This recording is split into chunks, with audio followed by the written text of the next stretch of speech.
Hello everybody, this is Refresh, and when Kaldheim was released, there was no pre-release tournament for the set because Kaldheim was released during the COVID-19 pandemic and most everything was shut down in the US at the time. I was able to get my hands on a couple pre-release packs, and so I figure it is time now to catch up and do a mini pre-release. I'll be playing two pre-release packs against each other so that you can see what is in the pack and how it plays in sealed outside of arena, which was where we were doing most of our magicking at that time. And so let's go ahead and open this up and see what's inside.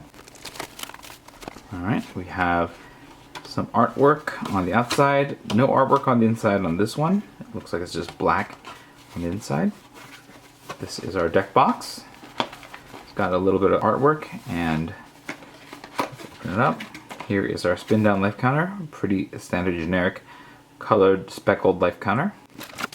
There's a little bit of artwork with simple illustration to give you some flavor of the set. It's not as good as the other bits of flavor that which would, invite you to something, or there'd be some information beyond just artwork, but I guess this is better than nothing. On the back it tells you how to build a pre-release deck. Then you get a card divider. You have a code for Magic Arena. I'll be using this myself, so there's no need for you to try to use it. But if I have more in the future, the first one to enter the code will get the packs for Kaldheim here. And here is our promo card, which is a Maskwood Nexus. A little stamp right there. This will go in the deck for sure. We'll go ahead and open this up. It's got a bit of curling. That's not nice, but there's that. Card divider, as I mentioned before. We have 6 packs of Kaldheim. Let's go ahead and build a deck. Alright. We have Strategic Planning, Fearless Pup, Story Seeker, Skull Raid, Glittering Frost, a Squash, Grizzled Outrider, Bind the Monster, Starheim Courser, Scorn Effigy, Rune of Mortality, Rootless Yew, Svella Ice Shaper, Vargoth Bloodsky Sire, a Snow-Covered Island, and a double face helper card. Now we have a Draugr Thought Thief, a Tuskeri Firewalker, an Axgard Braggart, Depart the Realm, Knotvold Recluse, Coma's Faithful, Sculptor of Winter, Shackles of Treachery, Ravenform, a Cirtland Frostpyre, Forging the Tyrite Sword, Provoke the Truth, the Immersturm Predator, Snow-Covered Forest, a Colossal Plow, and a bird token. Now we have an Undersea Invader, Craven Hulk, a Battlefield Raptor, a Bergstrider, a Grim Draugr, a Snakeskin Veil, Arachniform, a Goldvein Pick, Demon Bolt, Frenzied Raider, Vengeful Reaper, Bretagard Stronghold, Runeforge Champion, a Snow-Covered Mountain, a Draugr Necromancer, and an Angel Warrior token. Right, now we have an Immersturm Raider, Valor of the Worthy, Littjara Kinseekers, Horizon Seeker, Draugr Recruiter, Revitalize, Raiders Carve, Squash, Grizzled Outrider, Bind the Monster, Poison the Cup, Invasion of Giants, another Colossal Plow, Birgi, God of Storytelling. This is a double-sided card with Harnfell Horn of Bounty on the back.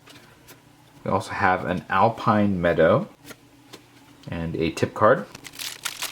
Now we have a Seize the Spoils, Gold Maw Champion, Disdainful Stroke, Demonic Gifts, Icehide Troll, Roots of Wisdom, Smashing Success, Carfell Kennel Master, Stalwart Valkyrie, Mistwalker, Spectral Steed, Elven Bow, Rune of Flight, Resplendent Marshal, Snow-Covered Mountain, and a Foretell Tip, our final pack.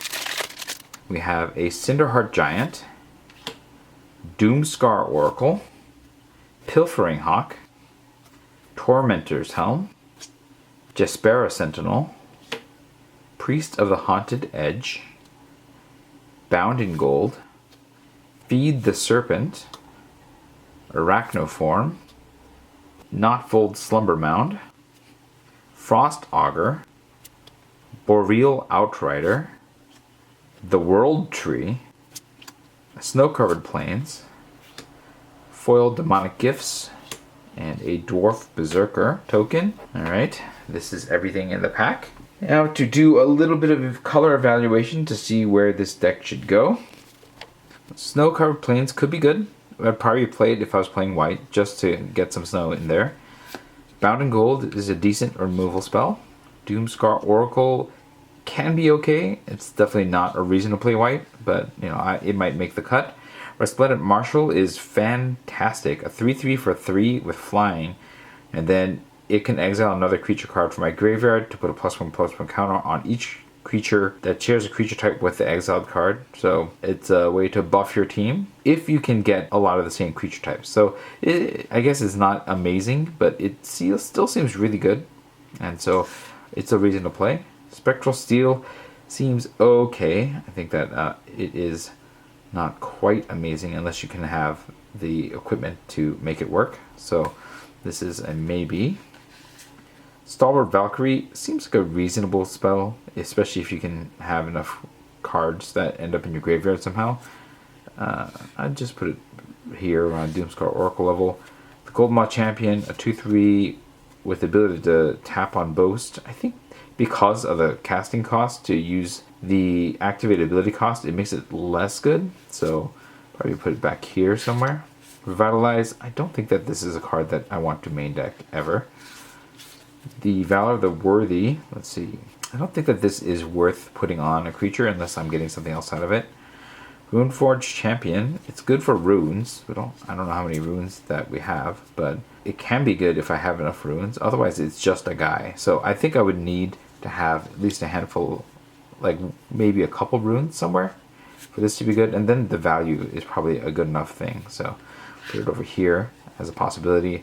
Battlefield Raptor, I think can be good, but I think I'm going to need something to suit it up with for it to actually be good. So we'll put it back here in the perspective slot, maybe above the Gold Maw Champion.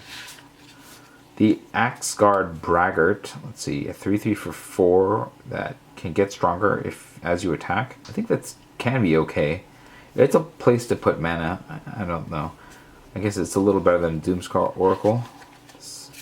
The Starheim Courser, a 3 mana. Yeah, this seems good, especially if you got artifacts and enchantments. So it's a flyer. You know, it's not the most amazing card, but I would play it probably. Story Seeker, probably only good if I have ways of suiting this thing up. So not too interested in it, but it could work. It just depends on what is available. Like, you know, the Spectral Steel could be something that can suit it up, for example. So let's put it, I don't know, somewhere back here somewhere. Alright, so white has some interesting cards, things that can be quite good. It just is dependent on, you know, card types and having the right cards in there. It looks like we have a lot of warriors, for example, so maybe the Resplendent Marshal does matter if we can get enough warriors down, or dwarves as it were. So that's a maybe. White also opens the door to this here. We have the Alpine Meadow and Forging the Tyrite Sword. This is create 2 treasure tokens, and then you can search for an equipment card, reveal and put it into your hand in the shelf of your library. We can splash white or red with the Alpine Meadow, so that leaves some options here. Let's see what weapons or equipment that we have. We have a Gold Vein pick that we could search up. just the gold vein pick. This cares about creature types, so, or this can actually create creature type effects, and that actually works well with the Resplendent Marshal. So the Masquerade Nexus and the Resplendent Marshal are interesting to be working together. So I may want to consider playing the Nexus and the Marshal. Let's see. White also opens the door to the Bredegard Stronghold if it's teamed with green. And then you can sack this to put counters on up to 2 target creatures you control, Vigilance and Lifelink. Seems like it could be an okay card if green works well with it. Let's go ahead and take a look at green next, since we already looked at that. And we also have the World Tree with green. Right, the Boreal Outrider. Whenever you cast a creature spell, if snow of any of that spell's colors were spent to cast it, the creature enters with an additional +1/+1 counter. So let's see if we have a snow forest here. We have a snow covered forest, so it's possible that we could get some snow trickery going up here. If we had more than one snow covered land in color or out of color even to cast this, then the Boreal Outrider kind of pumps up all your creatures, so it cares about snow. Arachnoform, we're probably not going to play that. Jaspera Sentinel could get played. I think the Elven Bow, let me see. Yeah, I mean, you can just play this and then create a creature that's attached to it. It doesn't seem bad. I could consider playing that. The Roots of Wisdom, probably only interested if we are trying to mill ourselves, so let's go ahead and put that in the back here. Eyesight Troll, I like as a reasonable card if I can get enough snow. I don't think that that's going to work out very well. We'll put it in the back and then consider putting it back in if we have reasons. The Grizzle Outrider, it's just a body. We're not really that interested in it. Horizon Seeker, I think that this can be good. Even if you just trade it and then you get a land, you're still coming up one step. So I think that it is worth considering for the deck. Again, Arachnoform is not what we're looking for. Snakeskin Veil can be quite the blowout. I think it is a great trick, worth considering for the deck. Snow Covered Forest will go in for playing green. Sculptor of Winter works with Snow Covered Forest, so it's not amazing. It really is just a 2/2 that can occasionally untap the snowlands that we have. So maybe down by the Jaspera Sentinel right now because we don't have a lot of snowlands. The Knotfold Recluse, not that interested in it, I guess. It doesn't have a lot going on. The Rootless You can grab a big creature, put it back in my hand. I don't think I have many that are big enough for it to be fetched. This is actually a pretty weak card for me. And then another Grizzled Outrider, which is just okay. We have a Glittering Frost, which can turn a land into a snowland and then ramp and fix. So this is actually a reason to consider snowing a little, but maybe also to consider for when we need snow effects. So that's something to consider. It does mean that green can play with a little bit more than just itself and another color. Like this lets me splash just a tiny bit more. I don't think it's going to make that much of a difference, but you know, it's actually something to consider. I don't think green is a strong color. I mean, we have some options here, but you know, we have a lot of really mediocre cards, so I'm not high on green here. If we're looking at green, we can also look at the Knotfold Slumber Mound. This is a land that enters the battlefield taps for red, and you can spend some mana to destroy a land and create a 4/4 Troll Warrior creature token with trample. I think it's okay as land. It definitely lets you do a little bit more, but I don't think it's enough to make me want to play green, because you know, as a color, it's just a little bit on the weak side in terms of overall power level. Since this has red in it, let's go ahead and look at red next. Oh, this also gets us the Sfella Ice Shaper, so maybe this will be enough. This is a legendary 2/4. You can pay 3 and tap it to create a color snow artifact named Icy Manolith, which can tap for a mana of any color. Then with 6 red-green with the top 4 cards of your library, you can cast a spell from among them without paying its mana cost and put the rest on your bottom in any order. So if you can get enough mana, then this is actually kind of interesting. So maybe it's a splash, maybe it's a card that we're actually going to play if we can ramp up and get enough sources. So keep that in mind. But since red is the next available color with that, so we'll go ahead and take a look at what we have in red next. Alright, we have a Tormentor's Helm. This could be something that picks up with white, but I think it's only good in a particularly aggressive deck, and I don't know if we're going to have that aggressive of a deck. We have the Cinderheart Giant, which is a big boy, and the 7 damage to a creature opponent controls at random doesn't seem amazing, but it is something that the U could pick up, so I don't know. I don't think I'd really want to play either of these. We'll definitely play the Snow-Covered Mountain if we're playing red. Smashing Success is 100% a sideboard card, so won't take that. Seize the Spoils, I think I could play if I needed to. It does create a treasure as well as getting cards. I like Birgi quite a bit, just because you can sort of create a discount on casting multiple things, and then it also benefits both cards, so that's kind of interesting. The back side of Birgi, which you can just play anyways, lets you discard cards to exile cards from your library and cast those this turn. This seems pretty good too. I think the versatility of Birgi makes me want to play Birgi. Squash, I think, is a decent card if you have giants. Otherwise, I don't know how much I want this, so this is a maybe. Immersed Raider seems fine. A 2/1 that lets you discard and draw. Not the most exciting thing, but you know, I could see myself playing it. A second Snow-Covered Mountain does make me want to play this a little bit more. We have the Frenzied Raider. So this is a benefit to creatures with Boast. I think it's just decent to play as long as you have a couple Boast things, so that's something. I like Demon Bolt as a good removal card, so happy to take that. Craven Hook as a giant, but it's definitely not the kind of giant I want to play because it can't block, so it's not exciting. I'm going to put it back here. Provoke the Trolls, deals 3 damage to any target, and then, oh yeah, that seems good. It's versatile. You could use it to do a ton of damage, or you can use it to kill a thing. I like that. Certainly interested in playing that. Shackles of Treachery, you can gain control of target. Yeah, this is only good if I have ways of sacrificing it. I don't know that I will. So we're going to put this in the back for now, and then, you know, maybe I'll have the right cards to work with it, but I doubt that.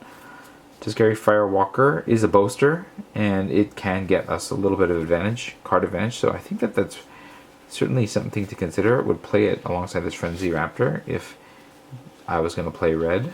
The Squash is okay again. Fearless Pup is, I think, an interesting card. It has Boast again. It's not as good of a Boast because it's a bit more expensive, but the first strike does make it work out a bit better. I think that this would be good in an aggressive deck. So maybe. It's all a bunch of maybes. I think red is reasonably strong. I like Birgi. I like that it's got a bunch of removals. And then, you know, its creatures can be okay. It's best if I can boast a bit with it. So that's a thing. In addition, with red, we have the Immersed Predator, as well as these aforementioned Alpine Meadow and Forging the Tyrite Sword. Immersed Predator is a beast, it's a flyer, and it can become indestructible by sacrificing other creatures, and then when it taps, you can exile and get it stronger. I think this is a bomb, and so this is a good reason to want to play red or black, and maybe splash into it. So I don't know if we're like red, green, black, splash black, or, you know, I'm splashing red, white, black, something like that, or maybe just red, black is what we're going to be doing. So let's take a look at what is next with black. If we played blue, we could also get the Circland Frostpire, which deals 2 damage to each creature when you do the thing and activate it. That could be interesting. It also works with the Invasion of Giants, which if you have a lot of giants, it really can do a lot. So it's really just dependent on the number of giants we have. In red, we have 2 possible giants, so it's not a really giant heavy hand. Let's look at black first to see if we can make black and red work, and then we'll look at blue as the final option here. So then we have Demonic Gifts. I think that this is okay if you have the right cards with Enter the Battlefield effects. Don't think that we have much in that sense. Feed the Serpent is good removal. Happy to take that. Priest of Haunted Edge can be good, but you need a lot of snowlands for it to be good. I don't think that that works as well in sealed, so I'm not going to be looking too heavily to be playing that. It is a zombie, I see. Carfell Kennelmaster. This is one of those abilities that the Demonic Gifts works well with. I don't know how much I'm going to want this, but it does make 2 creatures able to attack for 5 mana, and that's not the worst. I could consider playing this. That's the second Demonic Gifts. I don't know how many of these I'm going to play. Poison Cup is definitely a card that I want to play. It foretells, it can sometimes scry, it'll be able to destroy things. Fantastic. We have Draga Recruiter, which is a boast card, but it returns creatures from my graveyard to my hand for 4 mana on attacking with it. That's not the worst thing in the world, but I would need some kind of way of making it get through, so that's not certain here. Draugr Necromancer. It's a 4/4 for 4, and if a non-token creature opponent controls would die, exile it with an ice counter, and then can cast it. Interesting. Yeah, that's a lot of value. I think that this is a very good reason to play black here. We have a Vengeful Reaper, a 2/3 for 4 mana with Flying, Death Touch, and Haste. I think that's okay. I could consider myself playing that, for sure. The Grim Draugr gets benefits off of snow lands. We don't have any in color, so we'd have to get something out of color. It's certainly a possibility here, though. I'm not opposed to playing that, but it's not a high pick here. Comus Faithful, a 3/1 lifelinker, and each player mills 3 cards on death. It's not terribly exciting. Don't know how much I'd want to play this, especially because of the 1 toughness here. So we'll put this back here. Vagoroth, Bloodsky Sire, is a boaster with Death Touch. That's probably good enough. A 2/3 for 3 with Death Touch that can grab a card and put it on top of my deck. It's not amazing. I'd play it though. Rune of Mortality. It's a rune. The creature gets Death Touch. It can give your equipment Death Touch. Oh, that's interesting. So this is kind of an interesting card here. Just because, the ability to enchant your equipment and that it draws a card on entering is kind of makes it an interesting choice. So I would play this. I'd probably play this if I was playing black. It's one of the strong cards here. Skull Raid, I think I could play this just because no matter what, you're either getting 2 of their cards or getting your cards, and that's probably good enough. So I think I would play Skull Raid, but not highly. Like, I would definitely play cards with a little bit more impact above Skull Raid.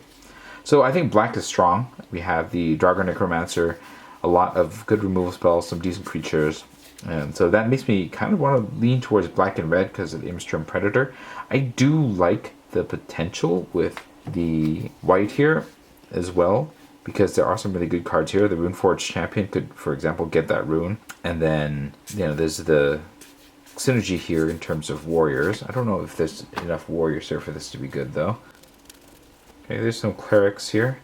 Yeah, so either white or black and red, some combination of that is probably the way that we're going to go here. Finally, we will look at what is in blue. We've already seen the combinations that can go with blue, so let's see what we have here. A Frost Augur.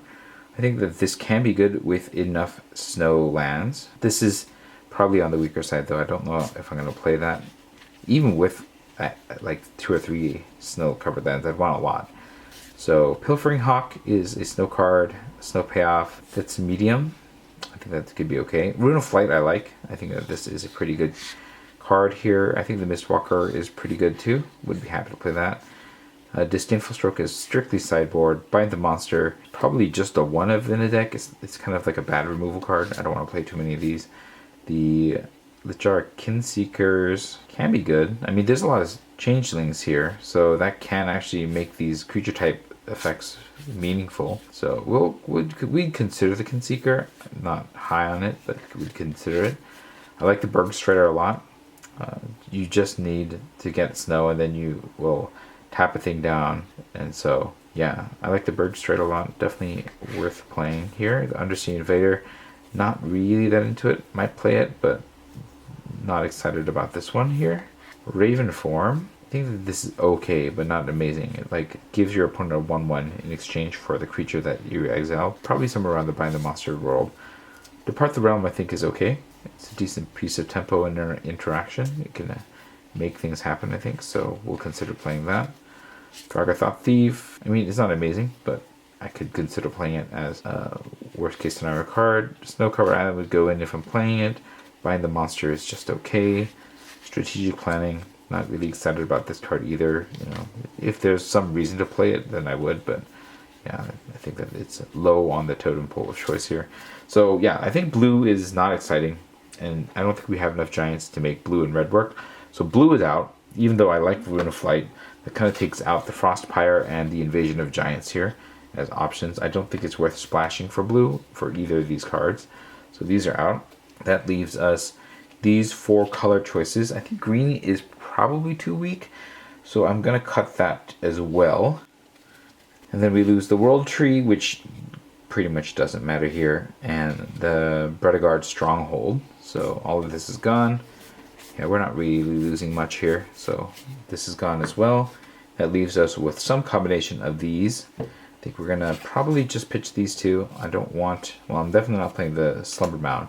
And Svella, I mean, maybe worth splashing, but I doubt it.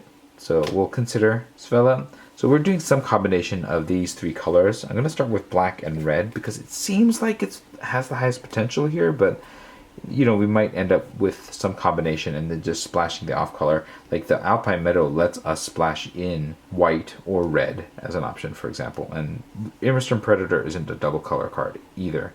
But we'll start with black and red to see how this plays out.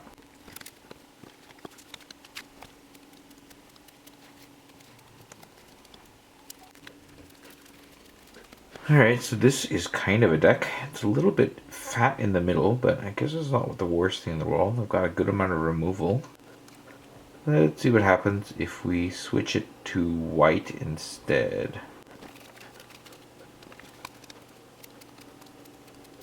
It looks like white is worse. So even the Resplendent Marshal is not going to get us to play white. So let's go back to red and stick with that.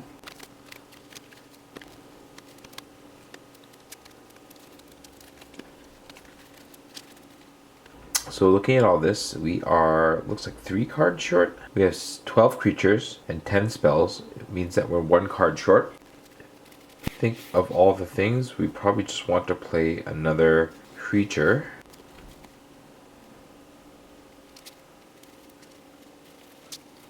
It comes down to one of these 3. We're really stacked on 4s, so I don't think that the Craven Hulk is desirable. We're stacked on 3s, but I think 3s are a little bit easier to play more of. Otherwise, we could just play the Cinderheart Giant as a top end. I guess that's not the worst thing.